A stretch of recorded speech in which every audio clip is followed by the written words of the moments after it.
relationships aboard the Queen Mary and the spirits he spoke to.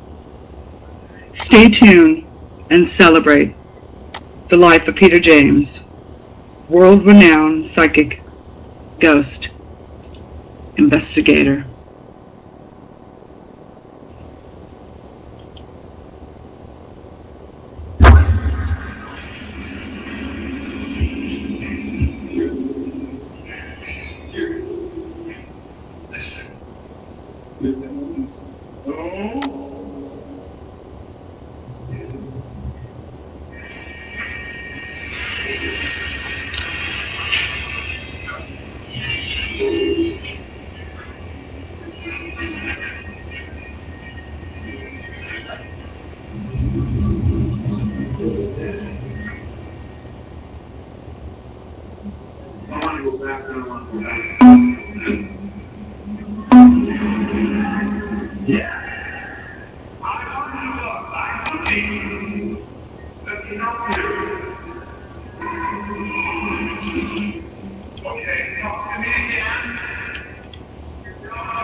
Speak to me now!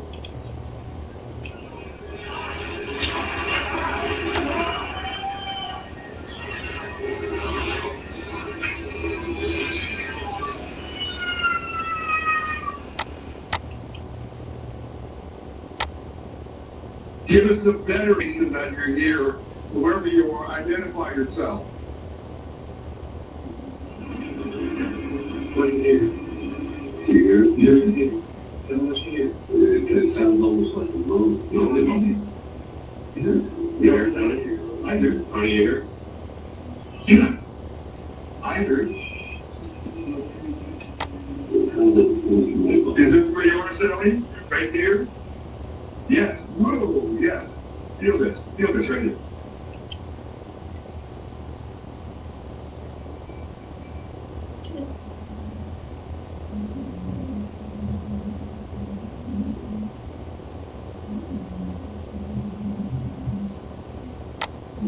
Where are you showing that you're really here?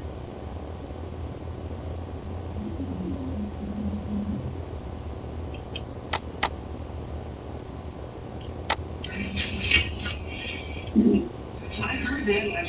Yes, let me just right here, feel my hand. Do you hear that? Feel it in my hand. You hear it right there. Welcome to Portal Paranormal Talk Radio. I am your host, Tuesday Miles. And I'm Angela Thomas. How are you today, Angela? I'm doing just fine, Tuesday, and you? I'm doing pretty good. You know, I listened to that recording, and that was Peter James on two different investigations. One was the Queen Mary, which he had built a relationship with this little spirit girl named Jackie.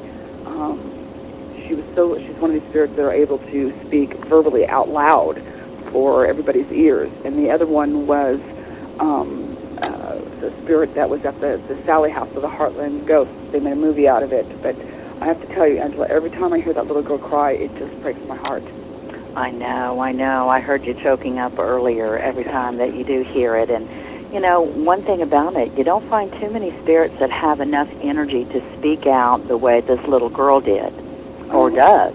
No kidding. It's, you know, I believe that, you know, the fact is it's very rare to have a spirit speak out that loud to where not only the human ear can hear it, but that it's picked up so clear on a recording. I agree with you. You know, speaking of spirits, I did happen to catch the episode with Peter doing the investigation on the Sally House. Ooh. Spooky stuff, wasn't it? Absolutely amazing, and hats off to Deborah and her husband for, staying in there as long as they did. And it's unfortunate that they had to abandon the house the way they did, but it was for their own good. Oh, for their own safety, absolutely. But the fact is, the person, they weren't the owners of the home. The person who owned the home actually rented it 4 times afterwards. But the people who also rented it to the men couldn't live in it. So now it stands abandoned. It's been abandoned now for 4 years, which is the best thing they've ever done about that house. Well, hopefully there's not going to be anybody intruding in there, like, how teenagers and people go in to abandoned homes. I believe they would be quite surprised. Well, it has its own built-in guard dog, don't you think? Oh, absolutely. For our listeners who don't know, today's show is a tribute to my dear friend and psychic and paranormal ghost investigator, Peter James. Peter succumbed to his illness on July 31st, 2007. And so today's show is based upon his life and work, although we only have 2 hours to fit in just a third of anything of what Peter's done in his life. Peter's just has had some amazing work in his career. He's, not only famous for his ghost hunting and being a psychic, but he's a renowned singer. He's got this whole long list that we clearly can't even touch within 2 hours timing. Well, yes, and, I was doing a lot of research on Peter, and I was quite amazed at, all of his accomplishments. And, of course, he had the DVD, The Ghost Encounters, and The Ghost of the Queen Mary. And so, didn't you say that he does have another DVD that will be published? He does have a new DVD that will come out in the mid part of September. It's the second DVD. Actually, there was the first one, I believe, Peter James Ghost Investigations, WWW. It was based upon Peter James Ghost Investigations of the Queen Mary. And then the second one is, it's slipping my mind here. Angela, help me here on it. The second one is called, it's Ghost Hunting of the Queen Mary, I believe it is. Now, is the third one that is going to be released, is that Heaven Can You Hear Me? Now, that's his book. Now, the book... That's Heaven his book. Can You, Oh, I book. see. Uh-huh. That is the book that Peter had finished. It still needs some work on it, but, his fans will be able to look forward to that sometime in the future. There's a lot of things that need to be worked out with that, but I'm sure that his family will continue to, complete everything that Peter started with his work, and we'll look forward to that. It's something that everybody, I think, really wants to know more about Peter.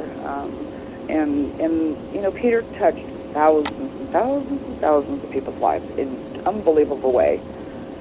So it and we're still getting in a lot of people signing his memorial book, still having people going in and signing it constantly.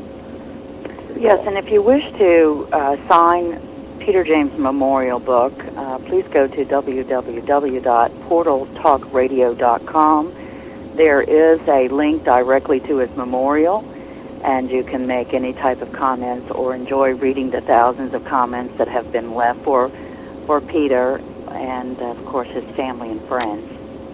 His brother is going to be our first guest today, Tommy Nast, and Tommy Nast also has a company. He's the vice president and in business development with rehearsals.com, which is a subsidiary of centerstaging.com.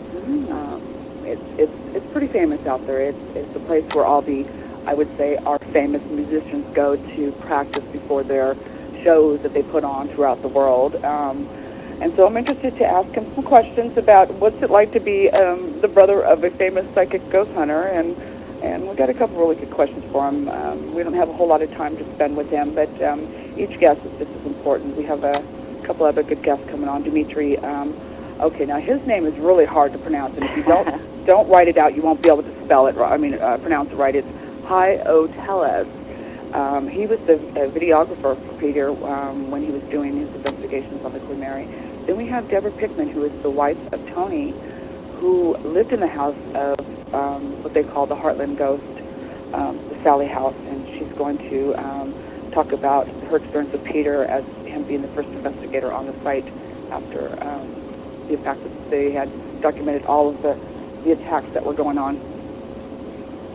Well, I spoke with a paranormal group yesterday via email. That's the only way I could communicate yesterday. Okay. And Peter James' name did come up, and of course I passed along the name. And they said to me, this particular individual said to me, that he actually followed Peter James throughout the years and was following what he thought was Peter's spirits.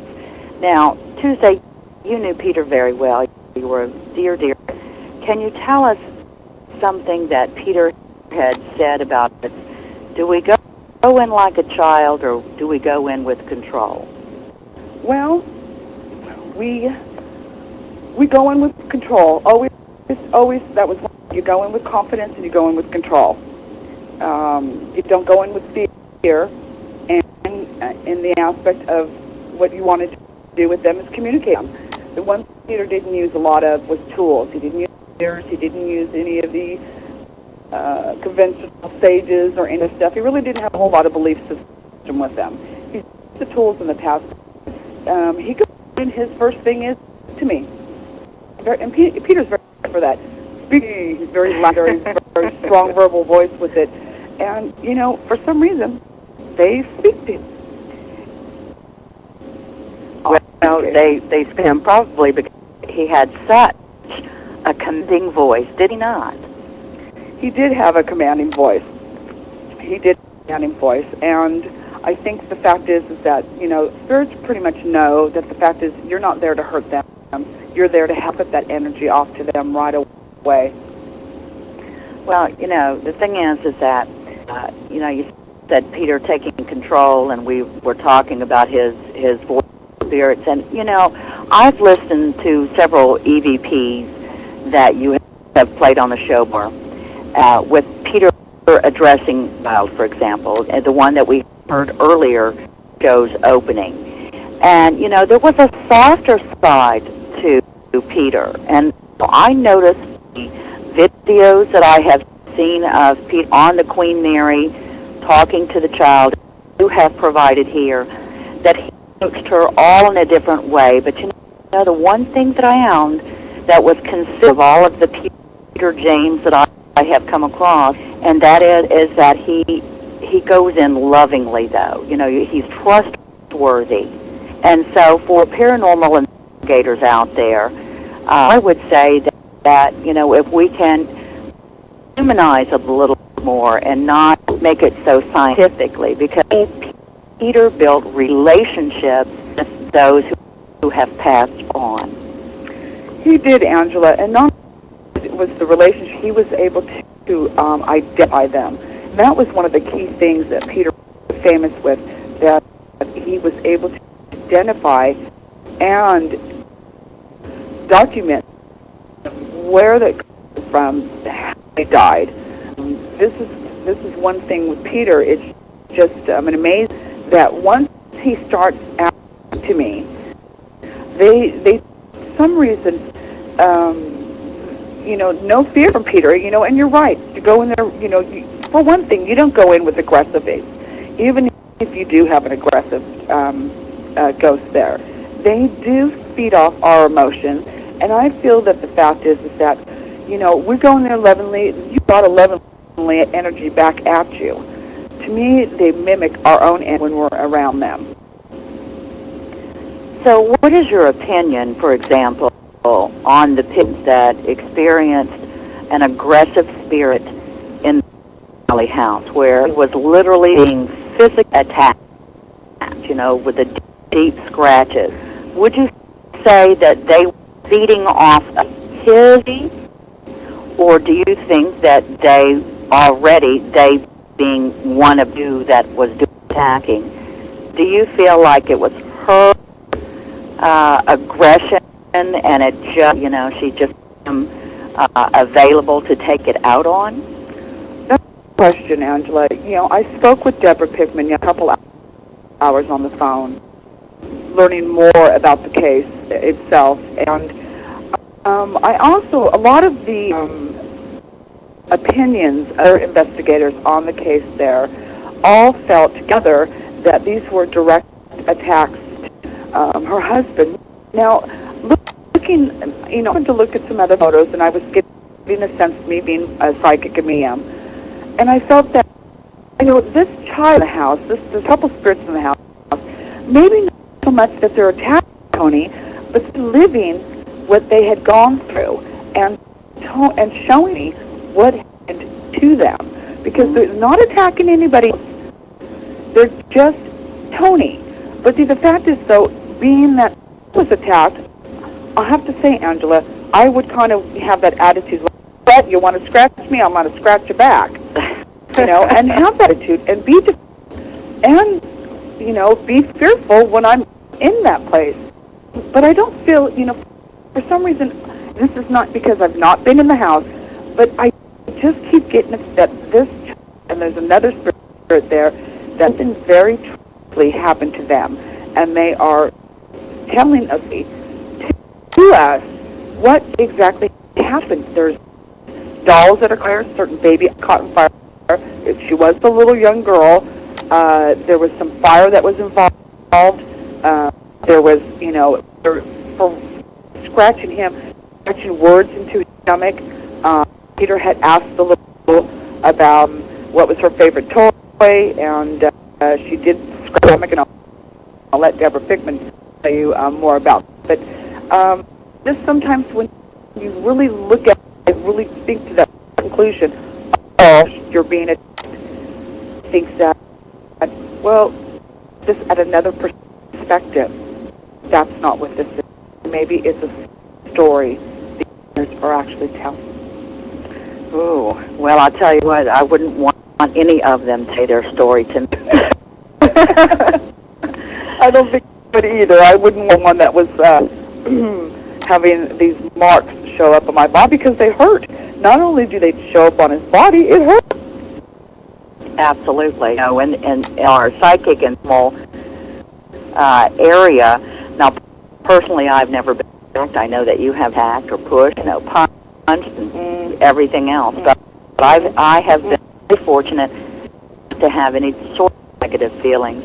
What did Peter say about spirits that he has any particular conversation with you, over the last few years? Yeah, what he would say is, I'm not afraid of you.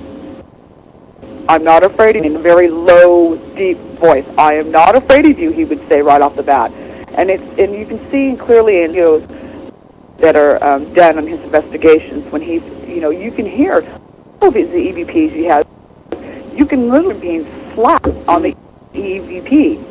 And did you just hear that? And you'll hear the I think Demetra was at the time when this happened, and he had answered, yes, what was it? He says, I slapped. Mm-hmm. And I thought, and you get an actual, smacking sound of it, and I thought, okay, well, leave, or what? He never left. Just hung right in there and just was tell them, very nice, I'm not afraid of you. And he,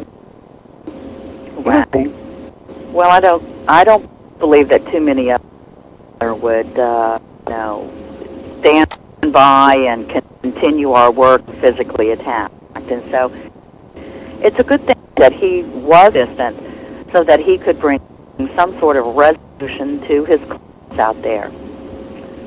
Well, this is the thing. Not only did Peter, the fact is a lot of times we cannot remove these spirits, cannot get them moved to another place, or for whatever reason. And we can't force them. He also taught his clients how to live with, to,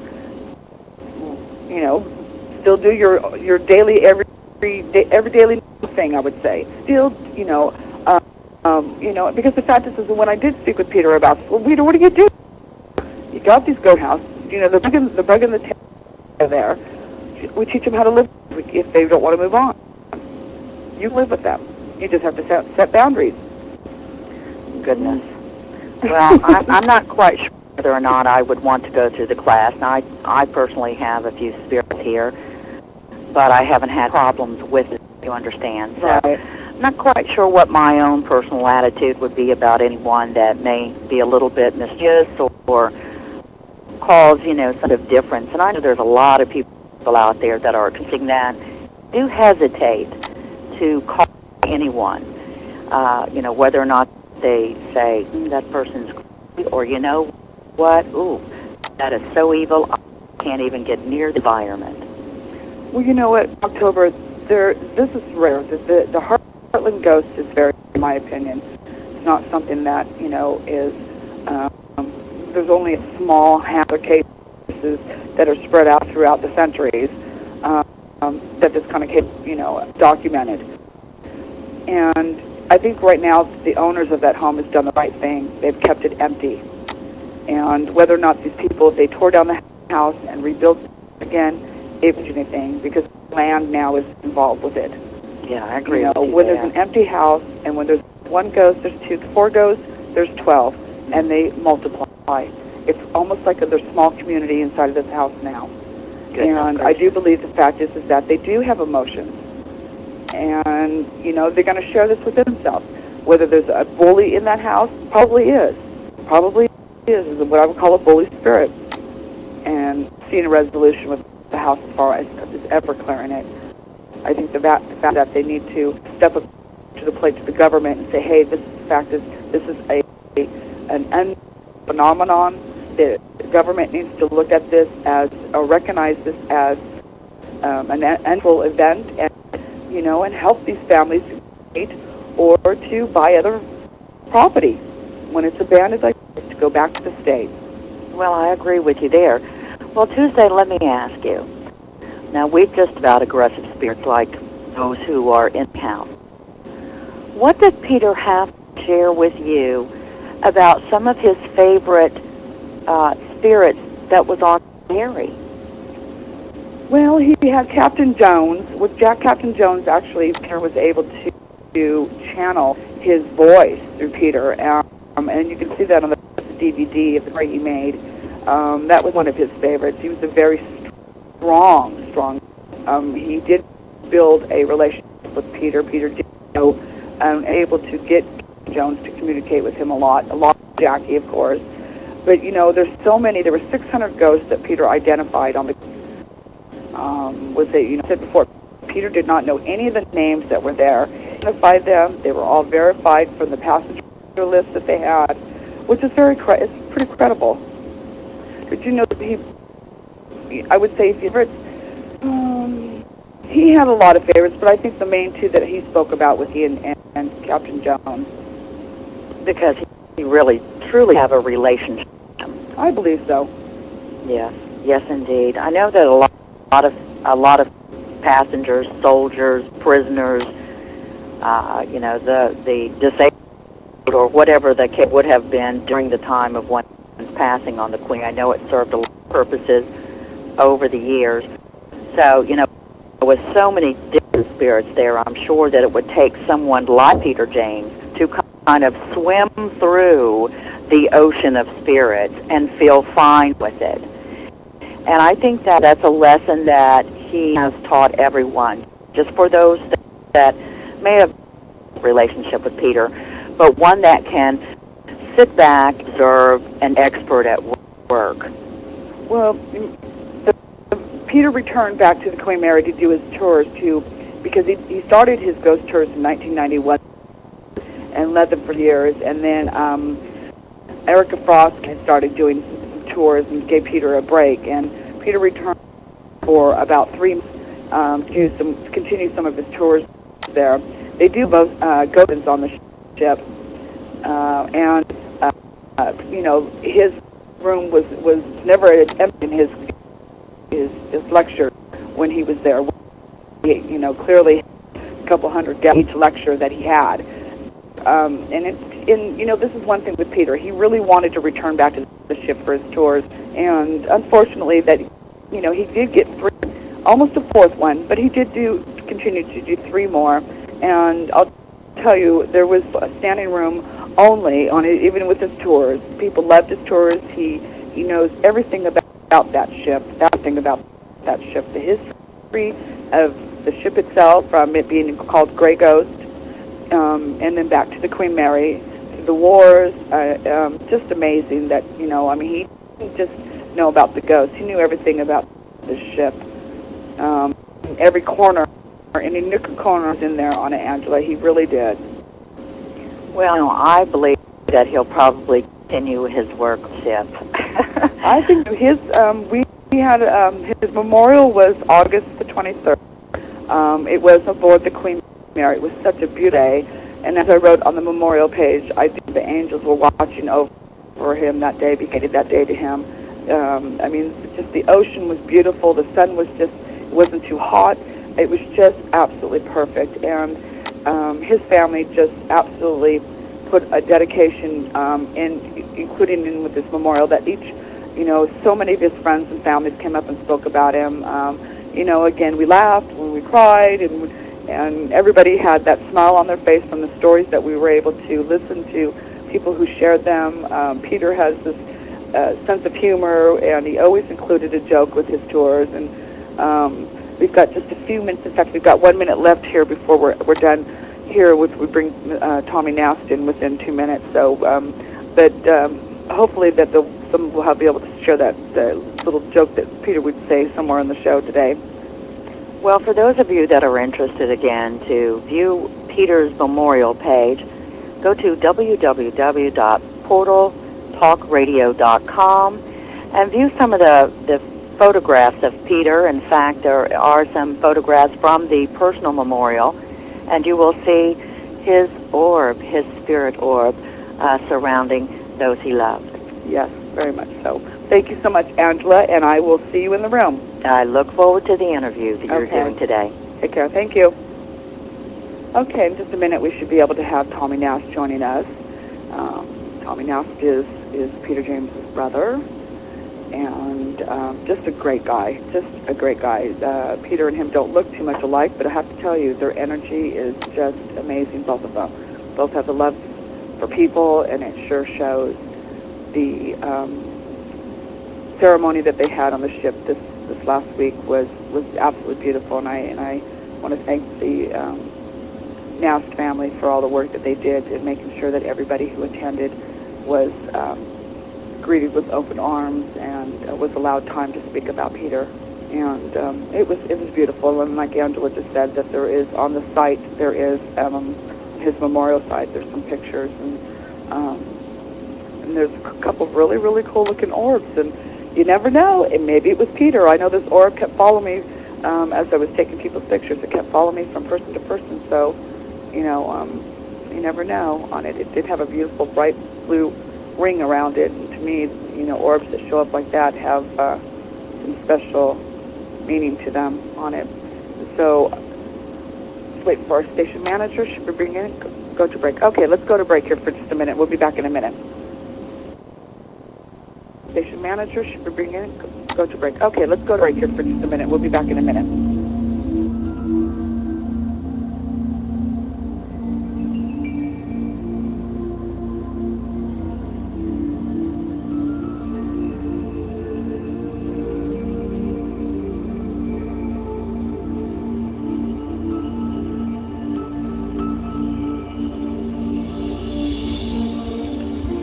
It's the top of the hour in Portal Paranormal Talk Radio with your hosts Tuesday Miles and Angela Thomas will return in just a few moments. Go to www.portaltalkradio.homestead.com. Portal Paranormal Talk Radio, your show that allows you to talk about ghosts, ghost hunting, spirits, mediumship, and paranormal research. Everything paranormal on Portal Paranormal Talk Radio.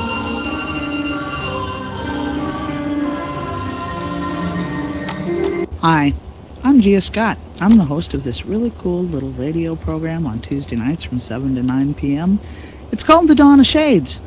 I bring in a wide variety of guests, and we talk about all sorts of things. Some of them are authors, some of them are experiencers, but it's all paranormal. Do tune in to The Dawn of Shades from 7 to 9 p.m. Tuesdays, and you can always catch our guest list at www.giascott.com. You are listening to the Paranormal Radio Network. Do you like to ask questions about everything? Would you like to escape from your box? Just leap out and explore our world in ways you've never imagined? You can have that opportunity. As we grow and expand, new features will be added, allowing you to experience radio programming at a fresh new level. I invite you to join me, November Hanson, host of Voice of the People. Together, we can expand our horizons and peer into multifaceted possibilities. This program will broadcast live Saturday evenings on the Paranormal Radio Network.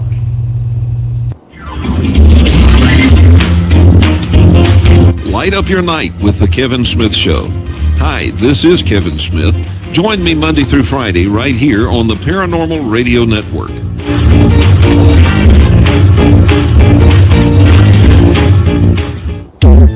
Hi, this is James Athanasik, the Black Knight of Talk Radio, inviting you to join me on a road to truth, being the path to non-contradiction. Join us each week on Feet to the Fire, a show with the goals of examining a subject matter on its own merits, and test how it stands up to the many possibilities found in reality. All pre-drawn conclusions found in personal bias. No left or right wings here. Not pounding the pulpit of ego-driven my way or the highway attitudes. But there are no free passes given either. Answers to questions are important, but equally important is the reasons and methods used to find the answer. Like a contradiction in the final judge here. Feet to the fire. Sunday evenings. Listen.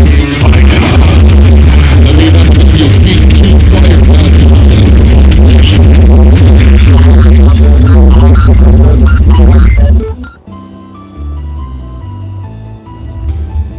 Portal Paranormal Talk Radio.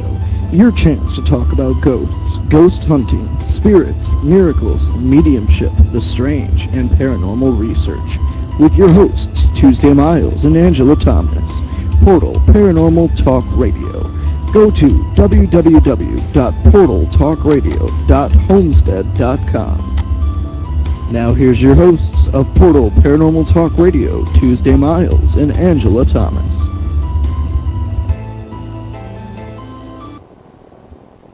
Back to Portal.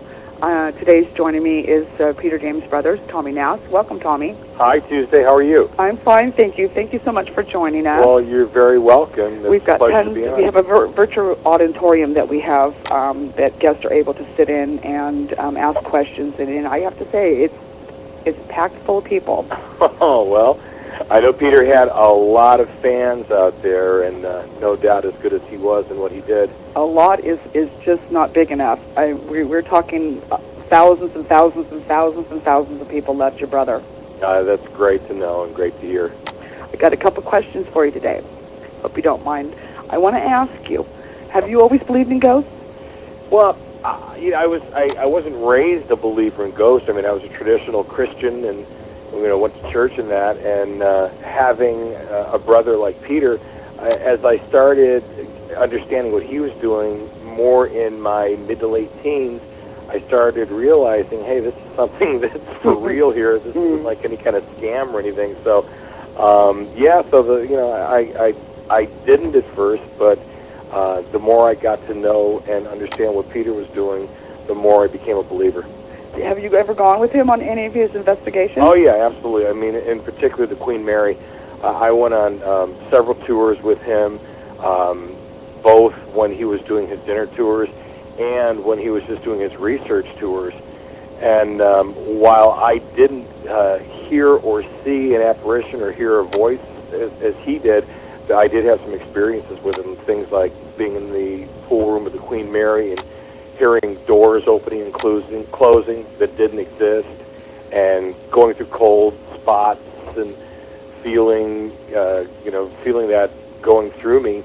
That had happened, and and more. I mean, Peter would always tell me things that happened that did. I mean, he would pinpoint times I would change positions at work, or tell my wife messages from relatives that have gone on and things like that were just unbelievable. pretty cool to have your own psychic in your family. It sure was, and hopefully he'll still be reaching out to me and guiding me and advising me the way he always had over the years. Well, Tommy, the story says that, being a relative of a psychic, the fact is that you also are apt to being psychic yourself, and the fact is because of it's your brother, that who's to say that his gifts don't pass on to you even stronger. Well, who knows? Maybe it'll change to the fact that he was the psychic and I was the psycho. So we'll see how that goes now. Well, both of you were involved with music also too. Absolutely.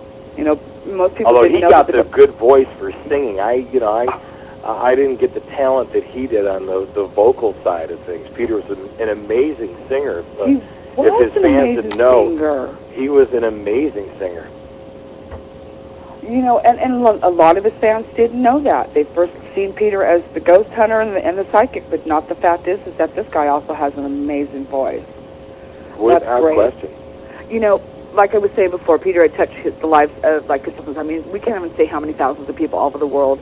Is there a way that we can still continue to connect with Peter's life story and his work, like a place that people will be able to go to see this? It's really interesting. I never really got involved in Peter's business side, and being his only surviving relative at this point, I'm going to, evaluate everything along with his manager and look at everything that's out there and look at ways that we can tastefully and in the best light keep Peter's memory alive. And however we do that, we'll start now that his service is behind us and we move forward with our lives.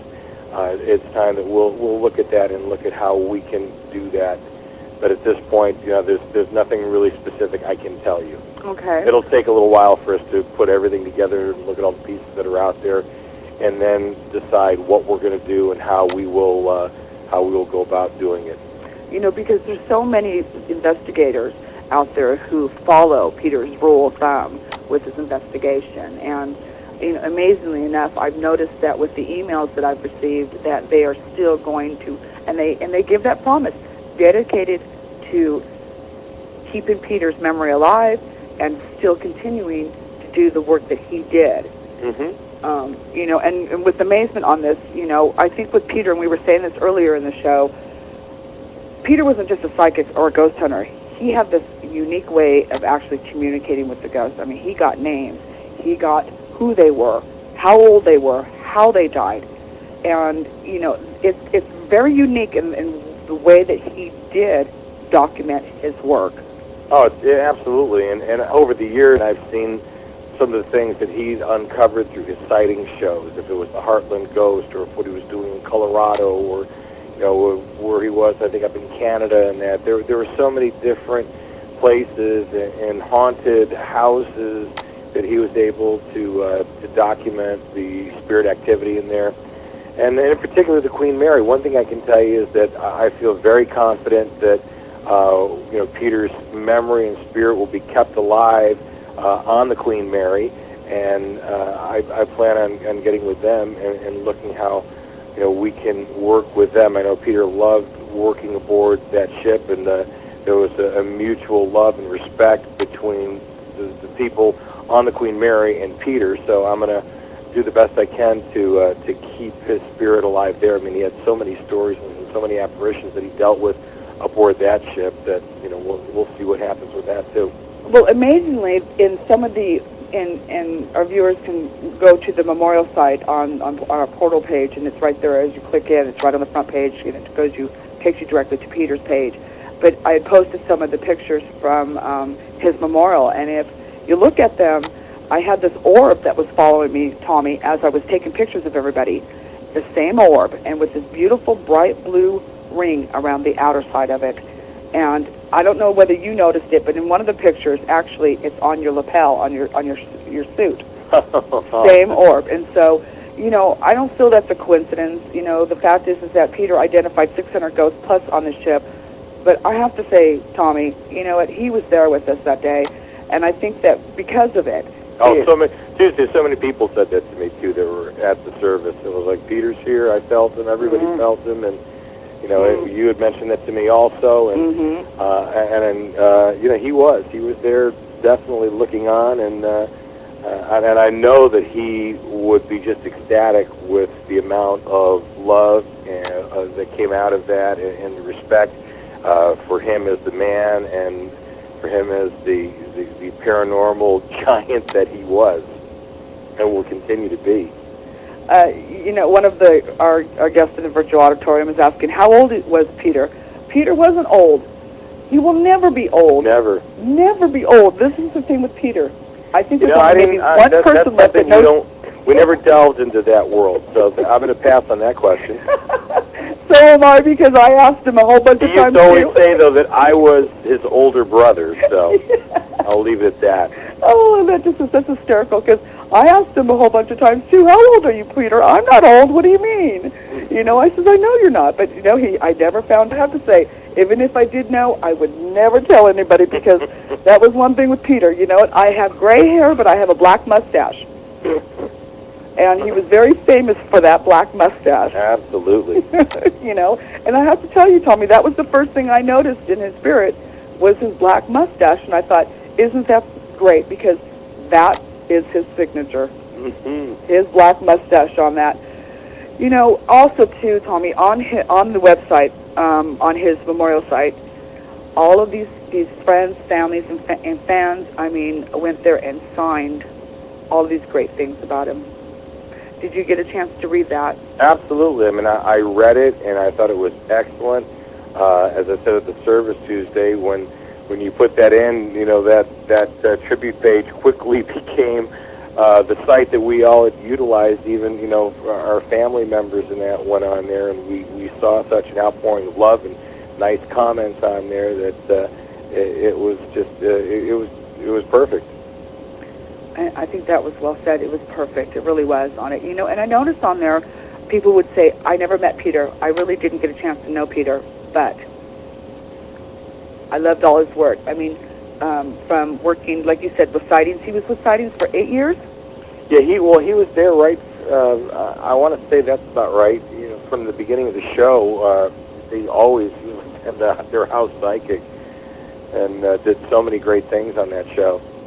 I went on to many other programs too. That, you know, you can still see him time to time on shows that are rerun on the Sci-Fi Channel or on Bravo or A&E, and it's pretty amazing. Still running the reruns from that. In fact, I had a comment from one of our listeners that said yesterday on the show that they're watching, you know, still doing reruns from it, and I thought, oh, that's so great.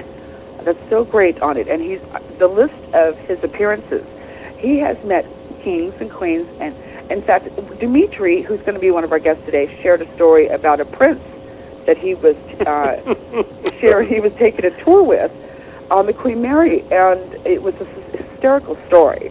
But you know, but I said, a prince?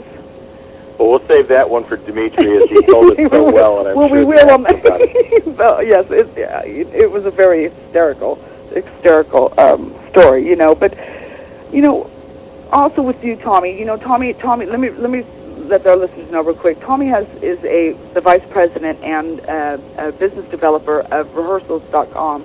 Is that a subsidiary from CenterStaging.com? Yeah, it's Center Staging Musical Productions. It's a digital strategy division there where I've worked in the entertainment business for a number of years, and we have a website where we feature numerous artists, established bands, and emerging artists, and we film them in high definition and film them behind the scenes, working, rehearsing, and also doing performances. And hence we just started Rehearsals TV in July, which is on Comcast Video on Demand. So if any of your fans out there and listeners have got that, they can see a lot of the stuff that we do and a lot of the work we do with artists. And we've shot bands from Tom Petty to John Mellencamp to Nora Jones, and you know, some great emerging acts that are happening like Hinder or Sick Puppies or Alien Ant Farm or many, many more. It's a great website. If you're a music fan, you'll love Rehearsal.com, and if you've got the Comcast cable, you can check out Rehearsal TV also. I mean, that's just, you're not even, that's just the tip of the stars that have been there and your system. We have people that rehearse at our place. Our place is Center Staging is the greatest rehearsal facility in the world, and the biggest musical artists rehearse there, and it's just they love it. They keep coming back, and we treat them very well and give them opportunities to utilize our platforms for exposure as well as rehearsing. They can come in there and you could record a band, and we could put it up on radio, television, cinema, wireless. It's a great way to reach millions of people and get the most amazing high definition content, and it's unbelievable quality audio and visual. So this is not just for the big guys. This is also for those who are starting out in the business. Oh yeah, well absolutely. We'll take, we have a great A&R process where we look at who we think some of the best new bands are, and we'll make the commitment to record them and try to expose them and help break their careers. I did notice when I was on the site, I mean, I could spend forever on the site because of all the new music that's coming out there, but there was a lot of, I would say the sound was just absolutely perfect on rehearsals.com when I was listening to some of the new bands that were out there on it, and I'll tell you that how grateful to these new bands, because there's a lot of promotion that you give them from the site in alone. Absolutely. And it's worked out very well, and we think it's going to have great success, and I'm very happy to be there, and moving forward, hopefully we'll be very successful, and we'll continue to help the lifeblood of new music as well as established artists. Well, you know what? I think success has to do with the way that you treat people too, and and like I said before, you and Peter might not look a whole lot alike, but your energy are just exactly alike. You're both very warm people. Are you saying I'm the better looking one of us? I'm saying that you both have equal looks. I mean, you're both gorgeous, absolutely gorgeous. In fact, Tommy Now's whole family is gorgeous. He's got this beautiful wife that is just so loving. He's got both great-looking kids and very talented. I would say your daughter did that video. I was so proud of her, and I'm working with that video that she did a tribute for her uncle. Well, her and a couple of dear friends of ours put that together. Well, and you can clearly see the love that they have for Peter, absolutely on it. And she and your daughter and your son both spoke at his service and did it with great courage, and you could just see the love that they had for their Uncle Peter. Absolutely. And I think that's with being a spirit on the other side, we are left here as living. Miss that embrace and that hug and that all that good stuff that we used to experience every day. But the fact is though, they still experience our emotions in our lives. And I think that if we're just keep our open minds about it, that they are, that we know that they're right next to us on helping us through this. And not to mention, Peter was, as I said before, he was an amazing singer, and he was an amazing cook. Peter in a kitchen was just phenomenal with the sauce that he could make, holidays, the sausage and candied yams that he would cook up. And being of Italian descent, our mom was the greatest cook in the world, and Peter learned a lot from her. And he could whip up, a sauce that would make you cook so good. What do you mean he could cook? You mean all the times he came over to my house, I did the cooking? I'm telling you, well, you missed out then, Tuesday. I bet you were a pretty good cook yourself then. Yeah, I am a pretty good cook. He did enjoy my meals, and he enjoyed the fact that we would go out to his Chinese food. He liked his Chinese food. But the fact is that I see Peter now. He allowed me to do all the cooking on it. I'm sorry I didn't get a chance to taste his cooking. He did say that he made a mean meal, and I would not doubt it. He was pure Italian, wasn't he? Absolutely. That's wonderful on that. Well, we're going to close here pretty soon, just a few minutes on it, Tommy. But, I want to say this. The fact is that thank you so much for keeping, Peter's memory alive. I know there's a lot of things to go through and look at. No, you're very welcome. And as I said, I will be looking to do that. We'll get together. Myself and his manager are going to, put our heads together and look at what the best way we can keep his memory alive, his spirit alive, and and keep a lot of paranormals that are that looked up to Peter. I think we'll want to have his influence over them and look at what the best way that we can do that. And it may take a little bit of time, but I think I want to do it right, and I want to do it so it's done very tastefully and not exploitive. And, one thing about Peter, Peter would never do anything. He missed out on probably a lot more fame and fortune that he could have gotten because of the fact that his credibility and legitimacy was so important to him. And I want to make sure that we follow in his footsteps with that and honoring that as we go forward. Well, he's a classy guy. He was a classy guy, and that's one thing with Peter, is that there wasn't a time where I've ever heard him be impolite to anybody or to say a bad thing about anybody. Everybody, when we had the last ghost convention at the Queen Mary was last year, and I had a booth I set up for him and his things, and I have to say, with there being about 60,000 people who went through that convention that weekend, every single one of them stopped by his booth to say something good about him or to buy one of his DVDs. And Peter signed all of them. As tired he was that day, and he wasn't having a hard time breathing a little bit that day, he still didn't complain, not once, about anything. He was like that. He was a wonderful person that cared about people, that was as friendly as can be, enjoyed meeting new friends, and just was as warm as anybody. And I think if anybody that was close to him that could tell you, it was amazing that he had those traits, and hopefully I got some of them. You have a lot of them, Tommy. Oh my gosh, absolutely on it, and you can tell, absolutely tell on it. Well, I know that you've got your time is short too, and we'll let you get going here. And I want to remind everybody, Tommy's website is rehearsals.com. You can also go through centerstaging.com. Rehearsals.com is when you'll have the most fun with. Okay, yeah. Oh, absolutely. Gosh, absolutely on it. Thank you so much, Tommy. Tommy. All right, Tuesday, have yourself a great one. And to all Peter's friends and fans, keep listening and keep online, and we'll keep you posted on what the future will bring, okay? We sure will. Thank you. Thank you. Take care, Bye-bye. Tommy. Bye-bye. And we should go to break here for a few minutes, and when we come back, we will have Dimitri Holatelis. That's Holatelis. Gosh, if I have to pronounce that right, on it. And I want to thank Tommy Nass for taking the time to come in and speak with us today, and we should be going to break.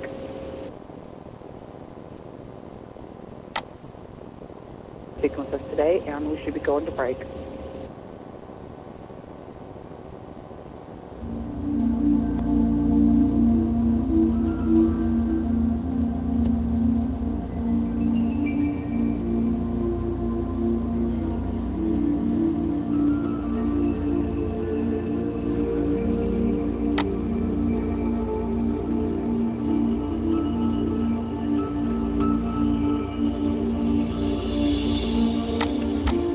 It's the top of the hour in Portal Paranormal Talk Radio with your hosts Tuesday Miles and Angela Thomas will return in just a few moments. Go to www.portaltalkradio.homestead.com. Portal Paranormal Talk Radio, your show that allows you to talk about ghosts, ghost hunting, spirits, mediumship, and paranormal research. Everything on Portal Paranormal Talk Radio.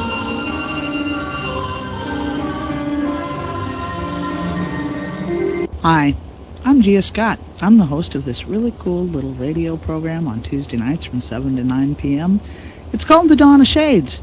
I bring in a wide variety of guests, and we talk about all sorts of things. Some of them are authors, some of them are experiencers, but it's all paranormal. Do tune in to The Dawn of Shades from 7 to 9 p.m. Tuesdays, and you can always catch our guest list at www.giascott.com. You are listening to the Paranormal Radio Network. Do you like to ask questions about everything? Would you like to escape from your proverbial box? Just leap out and explore our world in ways you've never imagined? You can have that opportunity. As we grow and expand, new features will be added, allowing you to experience radio programming at a fresh new level. I invite you to join me, November Hansen, host of Voice of the People. Together, we can expand our horizons and peer into multifaceted possibilities. This program will broadcast live Saturday evenings on the Paranormal Radio Network.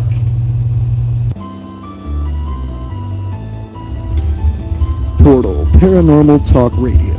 Your chance to talk about ghosts, ghost hunting, spirits, miracles, mediumship, the strange, and paranormal research. With your hosts, Tuesday Miles and Angela Thomas. Portal Paranormal Radio. Go to www.portaltalkradio.homestead.com. Now here's your hosts of Portal Paranormal Talk Radio, Tuesday Miles and Angela Thomas.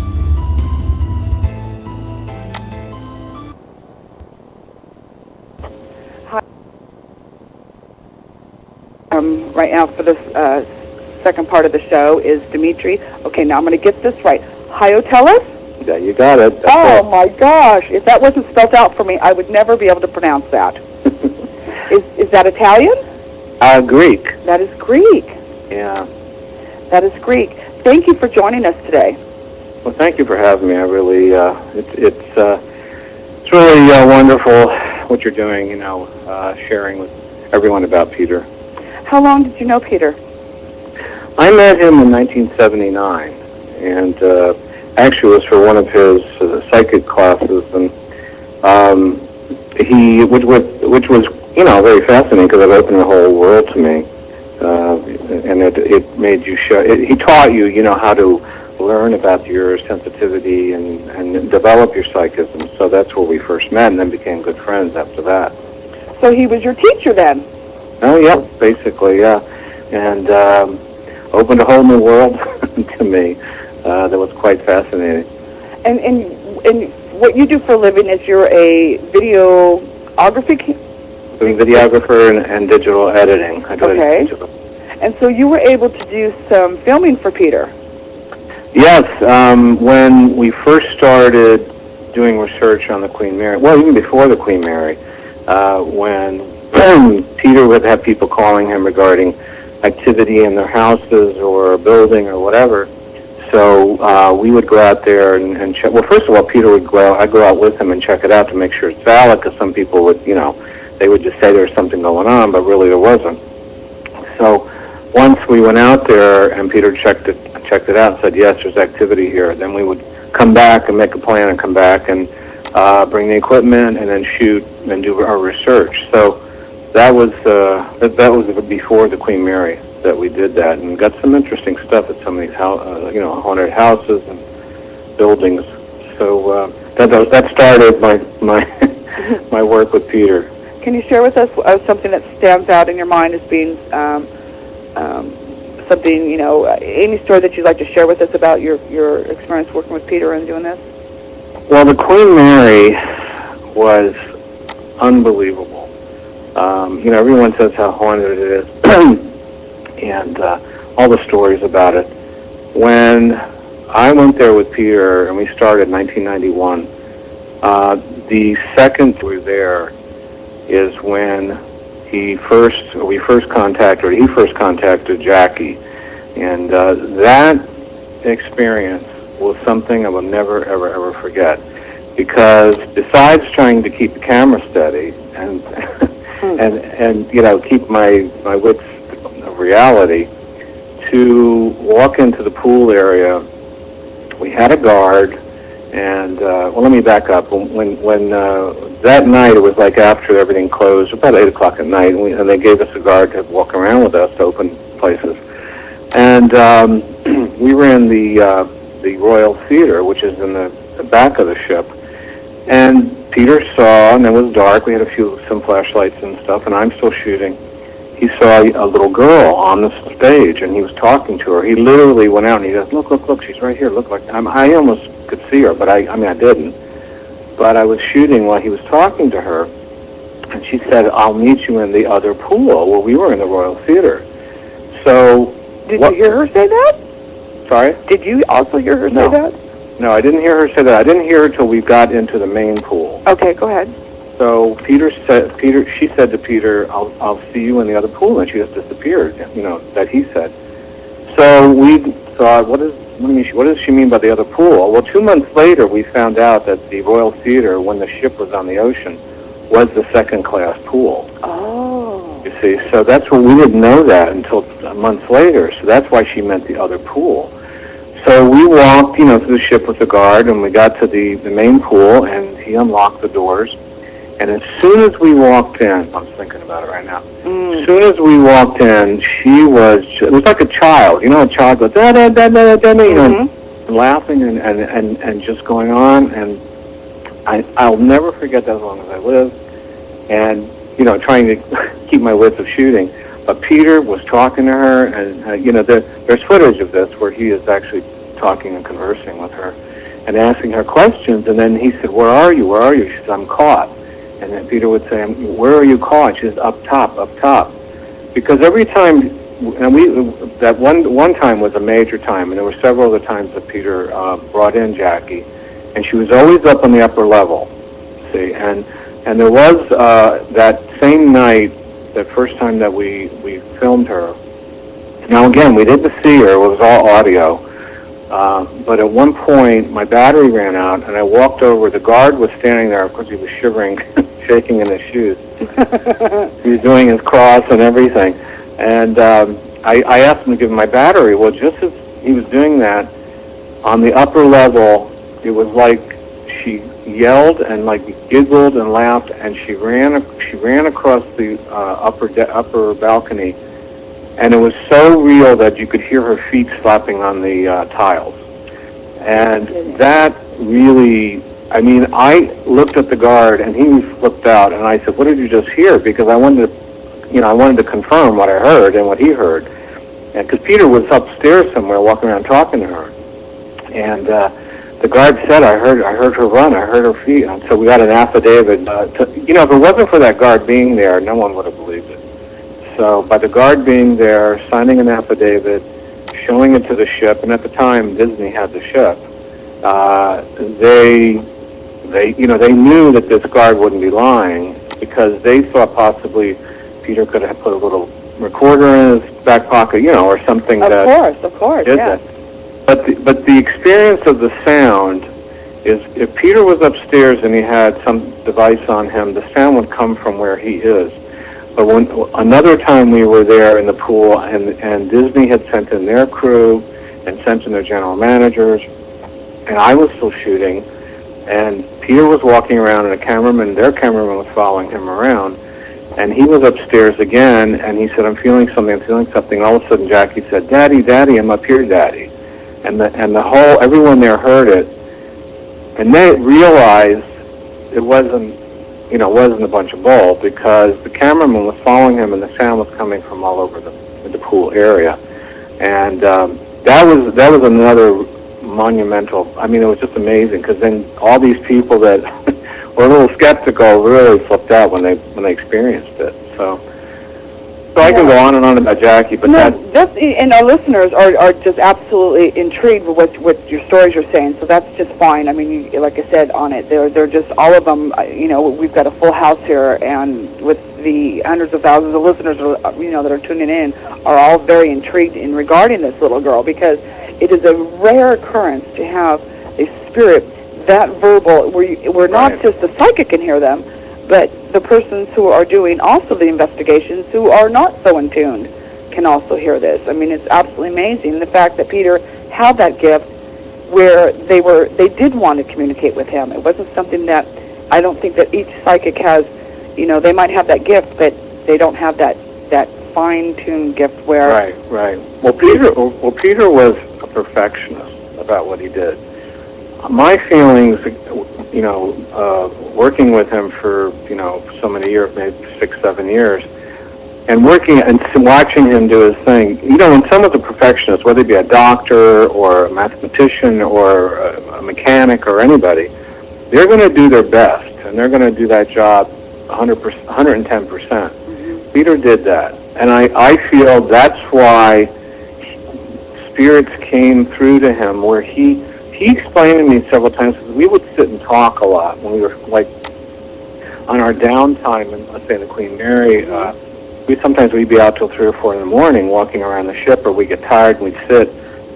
One night we were sitting in the pool area. Now, again, remember, it's dark, a couple lights, our flashlights, and we're sitting next to each other and we're talking, and I have my camera on my knee, and all of a sudden there was this huge slap on his arm, and he jumped up, and I jumped up even higher. And I said, what was that? And he said, something slapped me. And I turned the camera and the flashlight on his arm, and there was a red, like a redness on his arm. Oh, my God. So it was that kind of thing. What I was saying was that in our conversations, I would always ask, what you think this energy is, and why they're here, and why do you connect with them. I'm a very I'm very inquisitive, and because it was very fascinating to me. So the way that he explained it was that, and it's obvious because every time we went to that ship, almost every time, something would happen. Something would be, there would be some kind of activity. Well, the way he explained it is that spirits are in one dimension or a frequency, and we are in a physical or another dimension or frequency. And there's sometimes the only time we really will experience the leftover imprint or energy of any kind of spirit is with an emotional connection. And we found that every time Peter brought forward a spirit, like the little girl, like Jackie, she was all excited. She saw somebody, she saw Daddy. And so she was getting all excited. And other times there was a very negative entity, and he was like, every time he came about, you could smell sulfur, so like a sulfur smell. Okay. And so again, what we found is that these entities with the leftover energy would there was an emotional connection. And with Peter, if let's imagine them being in the dark searching and they're lost and they're haunting an area or a building or the Queen Mary, when they see, all of a sudden they see a blurry light figure person because they can talk to them, well, of course they get all excited, and it creates, that brings them into a physical plane. So of course, and I agree with you. I totally agree with you on that. And the fact is that I believe that there was trust there that this little girl had with Peter. Oh yeah, she thought he was her daddy. Really? That's what she was doing. She kept saying, "Daddy, Daddy," and that was the sad part. It was so sad because that poor little girl will forever be there. Peter tried to release her, to go on, and because one thing I learned with Peter was that when you die suddenly, when it's not your time to go, and let's say you're walking down the street and a beam, metal beam falls on you and crushes you, you're not supposed to go.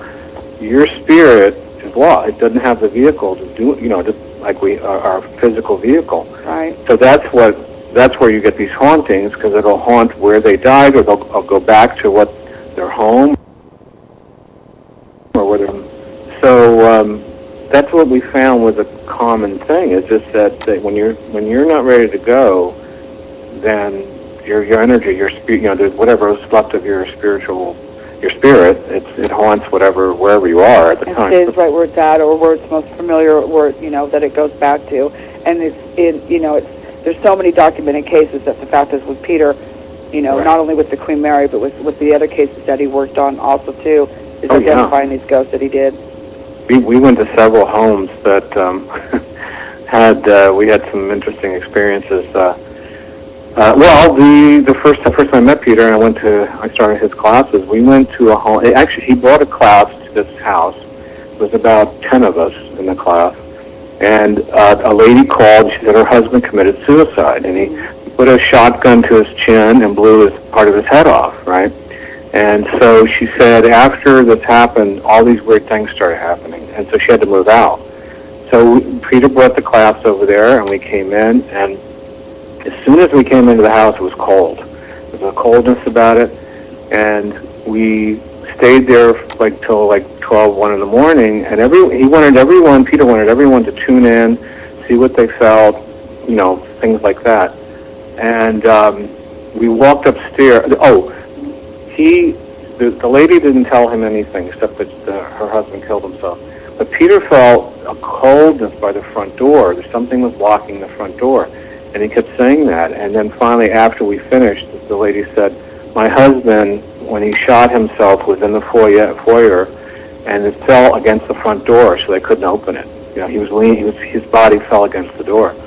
And so when we all tuned in the house, when Peter started guiding us through this, I kept tasting metallic, like a metal taste. And I kept telling Peter, I said, I don't know what this is, metallic taste. And then he said, well, doesn't blood taste like metallic? I'm like, oh, yeah, I didn't think of that. So, you know, anyway, it was what did you think after he said that? Ooh! I really flipped out, because that was my first, I was ready to say, okay, I'm out of here, you know, because that was, that was my first really heavy-duty experience. But you know what? When I was with Peter, I mean, especially like, I keep going back to Queen Mary, because it's very, very haunted. When you're with him, you feel very secure, because he doesn't take, you know, BS from anybody, you know.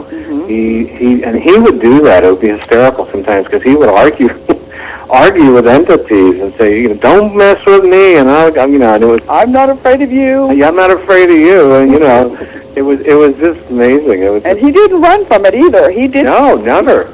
I mean, I almost did, but you know, it was. I mean, like when we would go into the very, very bottom of the ship, and there was this fascinating thing. There was this archive thing, and you would go down 5 levels to the bottom of the ship, and we were 50 feet below the water line. And one night we went down there, and it was like popcorn in the metal. Like outside the ship, it was like this popping noise, and the guard was with us. He said, and we said, is this normal? And he says, I don't know. I've never heard this, okay? And we were walking around the darker areas, and in the metal of the ship on the floor, I mean, it was all rusted and, you know, crumbly and stuff. And creepy. It was like very creepy. And believe me, I had things touch my back of my neck. I had like a breeze blow by me, things like that I experienced. But I had to like keep shooting, trying to keep the camera steady. Did you find that the oxygen level was low down there, where it was almost feeling like it was claustrophobic? Yes. That's what I felt when I was very claustrophobic. Yes. And I just felt like that I was being followed everywhere that I went. Or you're being watched or being definitely followed. I felt that a lot. And when you were down there, did you see the red stuff in the metal? I did. It looked like blood, and we couldn't figure out. We knew it wasn't blood, but it was like so weird, you know. But we thought it was because it was the, you know, the ship was in salt water and it's rusting, but it was like a really weird red color, you know. But that was interesting as well. And the odd sounds down there also. Yes. Almost as if you were, of course, you were below sea level, almost like you're hearing underwater ocean sounds, but just very odd sounds, almost where it sounded like the ship was moaning. Yes. We could not figure that out, because sometimes we would go down in the cargo hold area. Primarily we'd hear it there or in the archive, but sometimes we'd go and it wouldn't be there, and other times we'd go down and it was that moaning. And we would always ask we had a different guard each time, and we'd ask them, say, do you know what that is? And they go, no, we've never heard it. So we never figured out what it was. Okay, you know? Well, somebody else has heard that moaning, because when I heard that sound, I thought, you know, it sounds like somebody's moaning. Yes, I mean, but it's echoing throughout the whole area where we're at. It wasn't just a very specific area. It just echoed. And it was very bass-like, very deep guttural, like a deep guttural. Almost like tones is moan. Exactly. Did you get a chance to work with Peter when he communicated with Captain Jones? Well, I was shooting that. Did you see that when he was channeling? I did. That was on his first DVD? Right, yes. I shot that. And Peter had told me, we had talked about it, if ever. See, when he channeling, he said he doesn't just do it, you know, or he doesn't say, oh, I'm going to channel now. He does it when he feels like the entity wants to speak or, you know. So that night, we were down in the cargo hold. It was very active that night, I might add. And he said, I'm feeling something. So he went into his meditation and started channeling. And his head was down, and it was a very deep guttural sound as well. And when I was asking him questions, I said something about the pool, and he said, yes, that's, he agreed that's where the energy was. And then I said, well, who are you? And he kept saying, Jones. And I went, Joe? And he goes, Jones. I went, Joe? And he goes, Jones. He was like getting actually angry, Captain You Jones. were making him mad. You were making that spirit mad. I know. I was getting scared, too. Well, with Captain Jones has a very big energy himself. He's not a gentle giant. I'm not going to call him aggressive, but he has a very strong energy around him. Exactly. So you not knowing that at the time, and you're sitting there teasing this spirit, you're very lucky that camera didn't leave your hand. I know. I was scared, believe me. I mean, I wasn't scared. I was kind of nervous scared. Well, nervous scared, of course, yes, because and you yourself, it sounds like that you were tuning into your own gifts. Obviously, that you were taking classes with Peter. You're very much interested in this stuff. There's something there that you are noticing about yourself and wanting to, tune them in and enhance them. Yes, like I said, being there. We used to go like almost twice a month. So being there, Peter helped me tune my sensitivity. I'm not really psychic, but I did have a sensitivity. I mean, we got to a point where, on our downtime, Peter said, now, I want you to see if you feel anything here. So he was like kind of guiding me. And I would say, well, I'd say, maybe something over here. I feel like something. And he'd go, yes, or no, or whatever. So see, then, anyone can really, I think we all have some type of sensitivity. I mean, from being fully psychic to being sensitive. I mean, people sometimes know a phone's going to ring or so who's on the phone, that kind of stuff. But you need to develop it like a muscle, And if you don't, the more you develop it like a muscle, then the stronger it'll be. And I think that's what I did. I know that's what I did with Peter. Well, that's a different way of looking at that. And actually, it's right straight to the point. It's very true. If you're not going to develop it, it's not going to be there for you. Yeah, because you don't. It's like you don't acknowledge it, or you don't develop it. So everybody that has any kind of sensitivity, well, you need to be guided, like with someone like Peter or yourself. That knows the feelings and guides people to and that's what I did, and it just was fascinating on that ship. Did you find yourself more in tune when you were with Peter? Almost like you were absorbing, radiation. I mean, the radiation, I wouldn't call it radiation, but his gift radiating out to you is what I want to say. Yes, because we connect. When we were doing research, we were a team, and so I was always. I watched Peter closely, and I knew his mannerisms and when he was getting something, picking something up. So I knew when to shoot, not to shoot, talk, not talk, things like that. Mm-hmm. And a lot of times when we had guests come down, and I have a story about a prince I got to tell you about. Oh yes, please. But when we had guests come down and they would walk around the ship with us, then I would kind of be the leader of telling them what not to say or don't bother him or whatever, and then let Peter do his thing.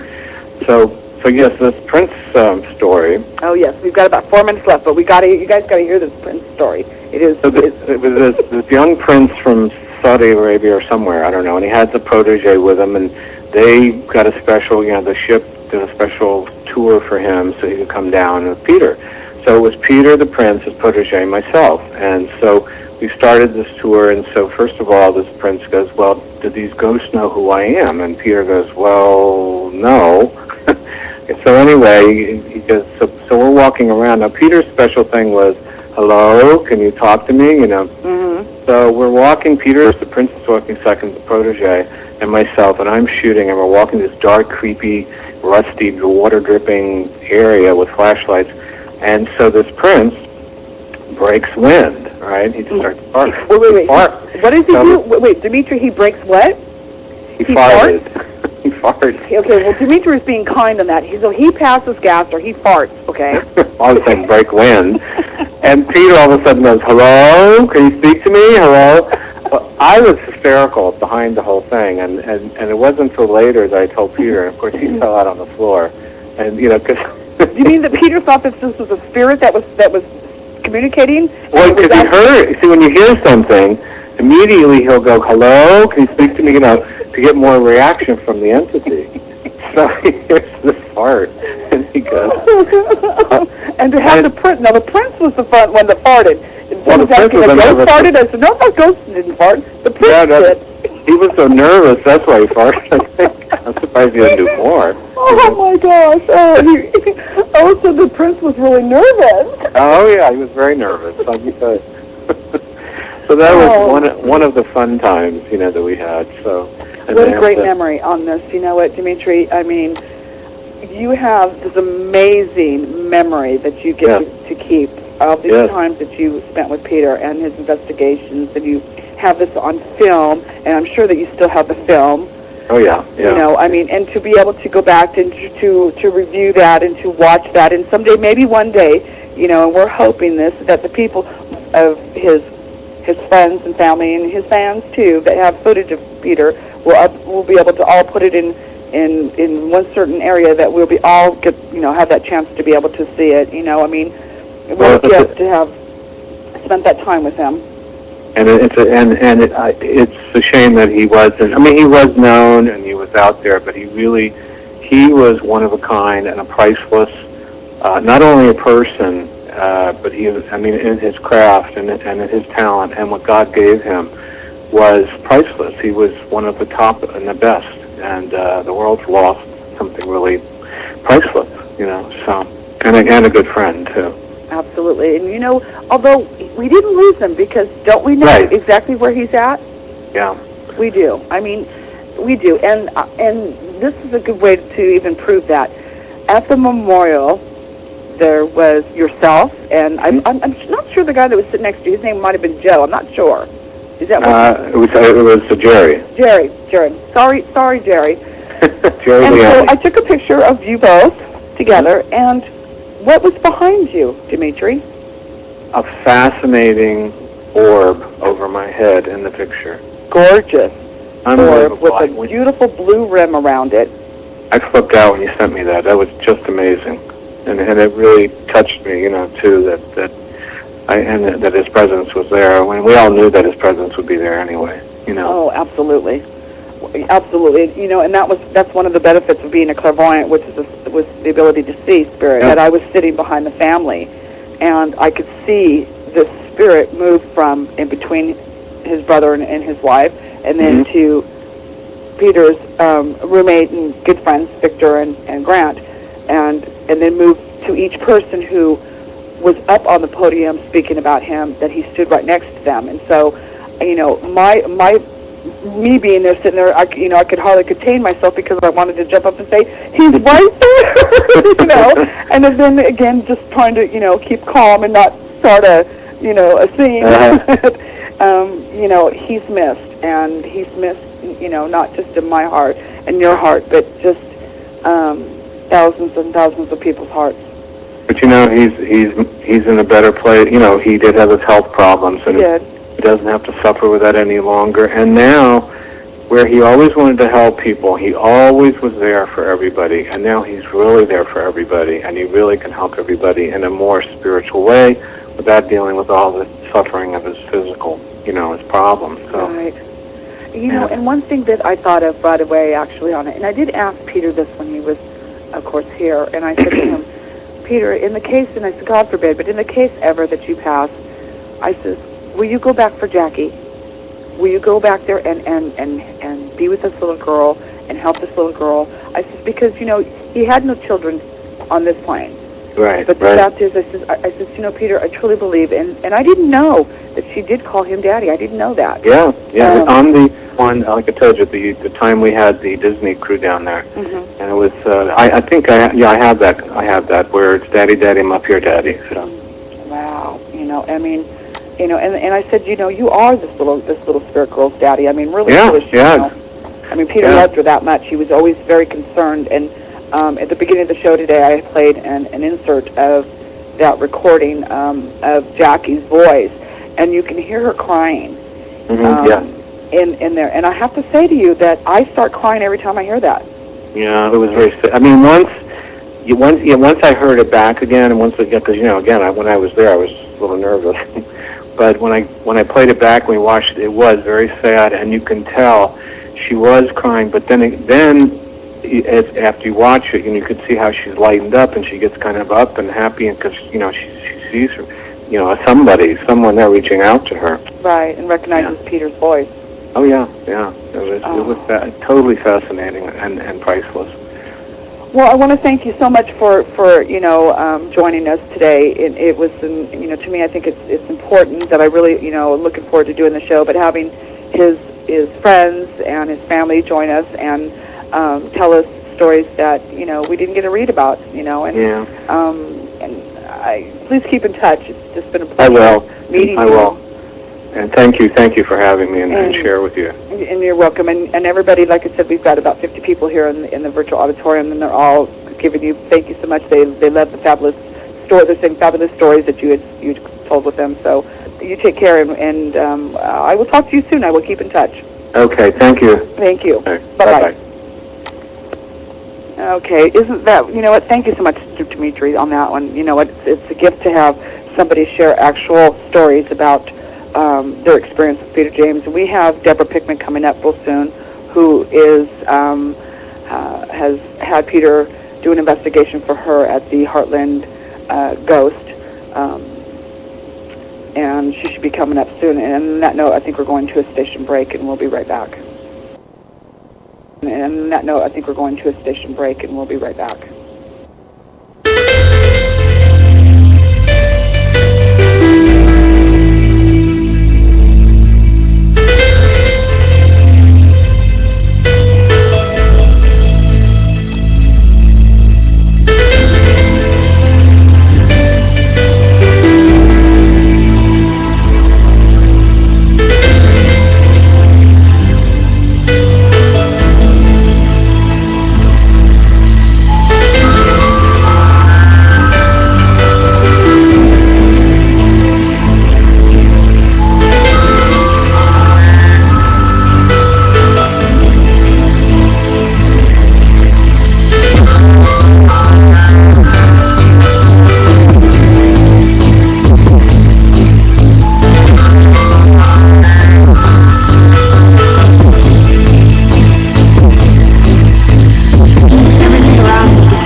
Paranormal Talk Radio.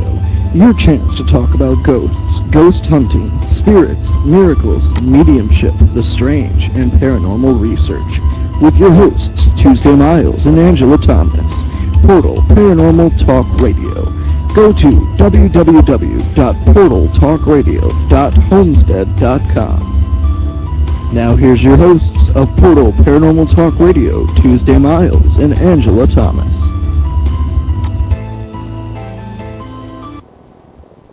Welcome back to Portal. We have our guest today that's joining us is Deborah Pickman. Hi, Deborah. Hello. Thank you for joining us. Thank you for having me. You have an amazing, amazing story.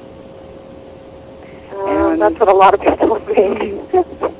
Well, it is an amazing story because it's not something often that there's physical evidence of ghost activity. I mean, people get a picture here and a little sound there, but you have experienced more than that, just one here and one there. You also had Peter James come out and do an investigation at your place. Yes. Can you tell me what year that was? Oh, goodness. I want to say probably 1994. Okay. That's when I met him. He was awesome. He validated much of what we had gotten from the neighborhood previously lived there and a lot of the activity that we had going on there. Okay. And then at that time, were you still living in that house? Do we still know? You were not in that house at the time, okay. No, we did live in the house at the time when he had come in, yeah. We were probably a year having lived in the house, maybe less. Okay, let me remind the listeners that they did do a story, or actually it was it Lifetime Channel or the Sci-Fi Channel that did the story of the Heartland Ghosts? Showtime did a Heartland Ghost movie. Okay. The Travel Channel has done Most Haunted Town, and I'm thinking it was the Sci-Fi Channel, Discovery Channel did a haunting. Okay, and then along with Sightings, which Peter was working with at the time that he came out. And they aired probably several, I want to say 6 or 7 episodes, and Peter had actually gone back to the house after we moved out, just to kind of go through and see if what was there when we lived there was in fact still. Oh, okay. But he was there. He did come, and that's the first time that you had met him was when he did come while you were living there. That's correct. Yeah. And at that time, was the activity still attacking Tony at the time? Yes, it seemed like every time Sightings came in to do their filming, they had the activity almost seemed to escalate, almost to show off, and Tony was inevitably scratched every time, and successively worse each time they came. Wow. Tell us about how Peter was able to identify one of the ghosts that were there. When he first came in, from what I understand, he didn't know anything about the case prior. I mean, it had not been in the news or anything of that sort. And when he got out of the vehicle that he had come in, he looked at the house and saw a little girl figure up in what would have been the front bedroom.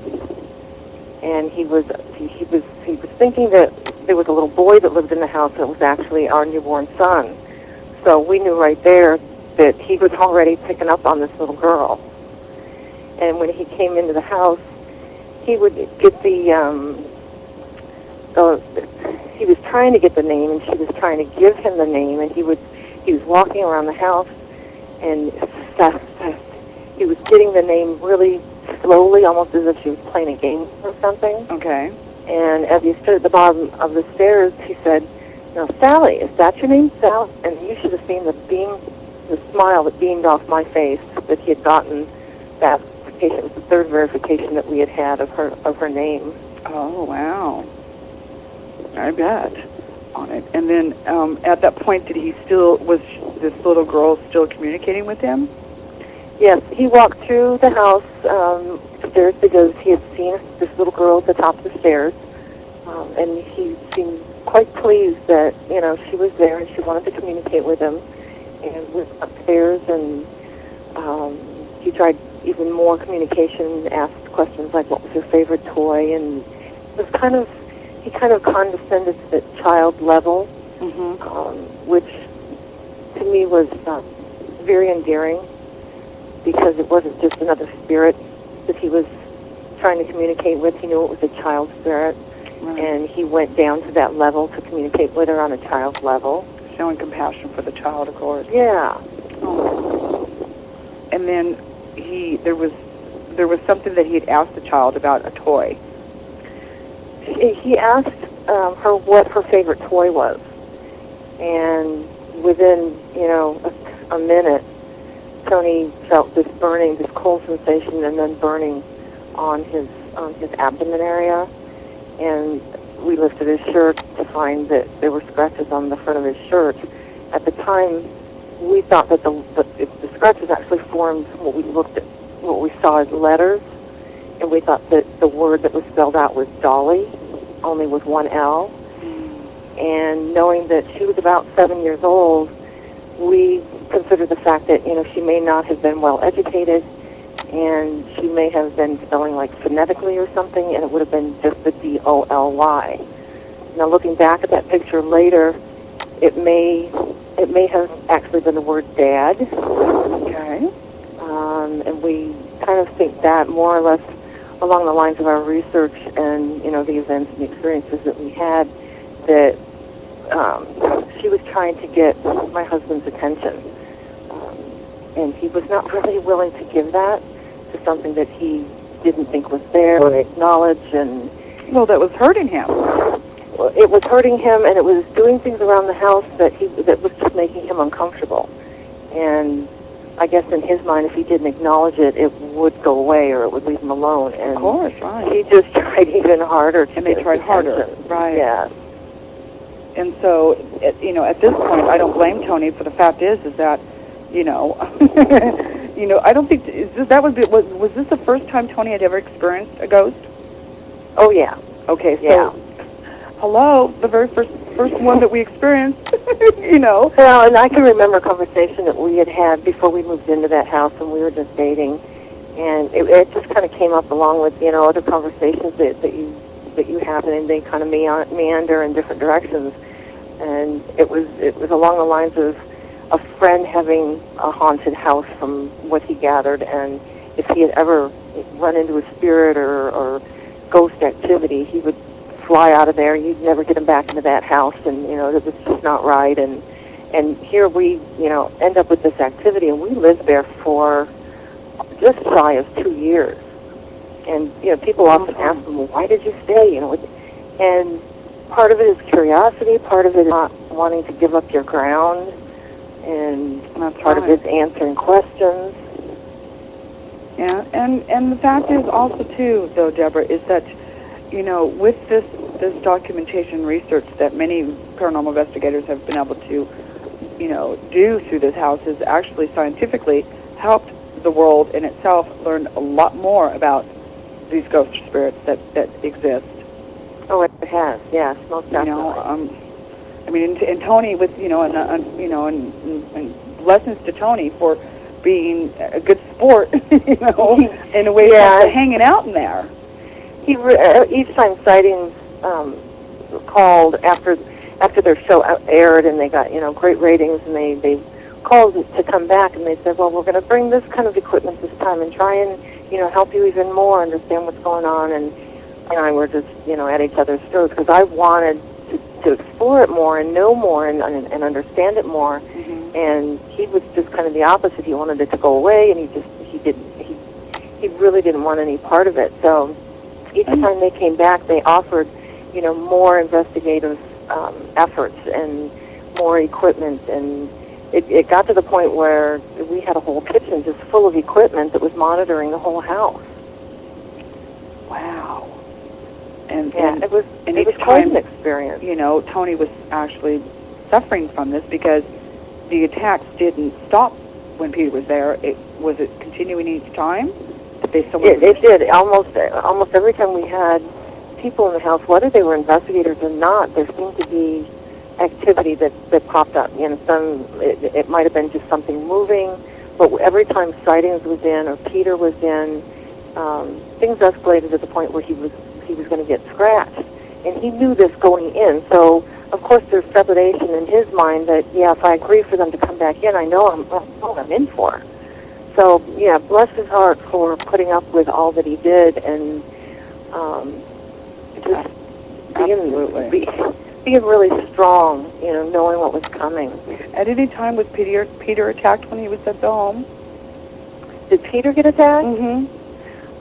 There was a couple instances when he was originally there. He went into the master bedroom. He said he felt a female presence in there, and it was not wanting to discuss anything with him. It wasn't wanting to open up or communicate with him, and in fact, it was kind of pushing against his energy and you know, not wanting him to enter the room at all. And Peter, you know, was very firm in his stance, and you know, I'm not afraid of you. Be you are, and you know, his whole disposition, as opposed to talking to the little girl, changed as he was talking to this strong female entity. You know, he was more powerful in his speech to her and more demanding. And at that point, he was shocked on his wrist, and at one point he had a burning sensation on his cheek as he was in there trying to communicate. Wow. Yeah. Kind of spooky stuff there, Deborah. I'm sorry? I said, that's kind of spooky stuff. Yeah, To some people, that would be very spooky. I mean, you know, I could say for myself, it doesn't make me afraid. I'm not afraid of it. But I would say, you know, like I said, I'm giving Tony and your whole family, I mean, that's a lot of courage for, you know, for especially when you can't see what's smacking at you or what's scratching at you. Right, and it had been my first paranormal experience as well, and I looked at it from, you know, wow, this is great. You know, I've kind of always wanted to have, you know, a paranormal experience like that, and so I was very open to it and very willing to go with the flow to see what was going to happen and what was going to be said and, you know, the information that was going to be obtained. Tony, on the other hand, you know, he just kind of gritted his teeth and bared it, you know, each time, you know, the investigators came. Right, and we have a virtual auditorium where we have also our listeners that get to hang out and ask questions, and we've got a lot of them in here. On the site that they can go to look for the information, to see further information on this, is that www.sally.com? TheSallyHouse.com. It's the Sally House. Okay, did you guys, you want to repeat that one more time for us, Deborah? www.thesallyhouse.com. Okay, great, thank you. And so, because they're asking me tons of questions, and they need to, at this point right now, go there and see for themselves on it. And yeah, so, if anybody doesn't get any of their questions, feel free to, you know, come into our forum as well and ask away. Oh, great. I didn't know that you had a forum for that. That's wonderful. Yeah. Well, you know, you've really extended your hand out on this for people to learn more from this, Deborah. You're still very much involved with it. Are they still living in the house, or is the house empty? The house is empty and has been for probably 3 to 4 years, maybe 3.5 years. And the owner has been gracious enough to let investigators in pretty much at will. And there's the one group that I've worked with, Kansas Paranormal Group, has been in probably close to 15, 18 times. And I've gone in with a lot of the different groups also that have gone in. And what is so neat about this location at this point is that there has been nobody living in the house. So it's afforded, you know, groups to go in and do experiments or, you know, use new equipment or new theories to try and figure out a little bit, you know, more in detail about what the paranormal is about, what they can do, and, you know, what to expect. And so it's really almost been somewhat of a laboratory for paranormal investigators, and that I think is a very rare situation to come across. It is rare. It is very rare, Deborah. And not only that, it's making such a significant difference in the paranormal investigation world because there's documentation that we're getting from this. Have you noticed at any time on any specific investigation groups that maybe the energy had changed, maybe to be a little bit more calmer or a little bit less aggressive, that maybe they made a difference in what they were doing to help maybe clear the place? What I can say is that it seems, and this, you know, this might not be widely or well accepted, but it seems that the house, the energies in the house, and I talk spirit. There are several spirits there, and I think those dynamics have changed over the course of time since we've left, just because of the different investigators that have gone in. It seems that the house gives you what you want. If you expect something demonic or evil, you're going to get that in your EVP, and you're going to get more activity along that line. Some people go in there, some groups go in there very, skeptic, and they really come out with very little to nothing. So it's almost as if the house reads what those investigators have. If they have trepidation about going in, they're going to be more spooked, and that energy that they bring with them is fed off of, whether it be negative energy or positive energy, because there's a lot of groups also that go in very open-minded and very willing to go in and understand, or try to understand, or try and embrace what it is that's there. And they seem to get more along the lines of little activity and EVP and such, which is a more positive aspect. That is absolutely fascinating. That what you're saying. Well, and I think it's very similar to other locations, but I'm not quite sure that people have been able to go to the same location with different investigators or with a different mind frame going in to be able to detect whether those entities read and give back what the people who are coming in are expecting. And yet, hearing you talk about this, and and I have to say that this is not something that I would think many would think of. The fact, like you said, the house is reacting to the emotions of these investigation teams that are going in, what their expectations that they're looking for. It's almost like they're mimicking the emotions from them. Right, we believe that those spirits are feeding on those emotions. That is absolutely fascinating on that. And you know what? You're onto something there with this, Deborah. I mean, because the fact is and thinking back on this, really though, as in life, like in death, as what Peter James's motto was, is that you don't have a spirit that leaves this earth in a happy-go-lucky mood and then gets on the other side and becomes, and gets into itself a bad mood. It just doesn't work that way. I mean, you've got a bad attitude in life here. You die, you go on the other side. Does that bad attitude still continue? I believe so. But in the same respect, I think those individuals that walk into a location, whether, any location, the negativity that they bring with them, or the positive nature or thoughts and feelings that they bring with them, the spirits that are at that location, and chances are there's more than one spirit at, any particular location, those spirits are attracted to the likeness of their own energy. So if, the negative person walks into a location, they're going to get those negative energies coming at them and interacting with them. Does that make sense? Oh, it makes a whole lot of sense, and I think that in itself will be very helpful to investigation groups that are just forming to be a group and do investigations. I mean, this is the gold mine for any investigator to come out there and be able to get any type of activity there in that place, because, like you said, there's countless hours of the EVPs that you've taken. You have said that they almost act like they're having a party in there. There's so many. They do. It's almost as if there is a congregation of people in there. 10 to 20 at any given time. And we've heard, and this is going to sound totally off the wall, but our investigations, for the most part, when I work with Kansas Paranormal and specifically Renee Leiker, our approach is to go in and just be comfortable, kind of like we're family visiting family. We don't go in and sit down and do EVP sessions where everybody's quiet and only one person asks a question and they expect an answer, because we're not going in there, like a jail cell interview. We want to go in there and have them just as comfortable with us as we are with them. Right. And so we go in, we set up our equipment, we fill our cameras with, videotape, and we set our audio recorders, and then we sit down and we talk from everything from the research that we, newly have acquired, or what we did with our families last Saturday, or what we're planning on doing at work next week. I mean, it's a very relaxed kind of atmosphere. And the EVP that we get back from that is little children playing games next to us, or people playing cards. You can hear the poker chips hitting the table.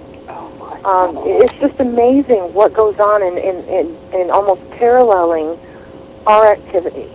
And it seems that when we don't expect from them, they're more freer and more apt to just go about their own business. Right.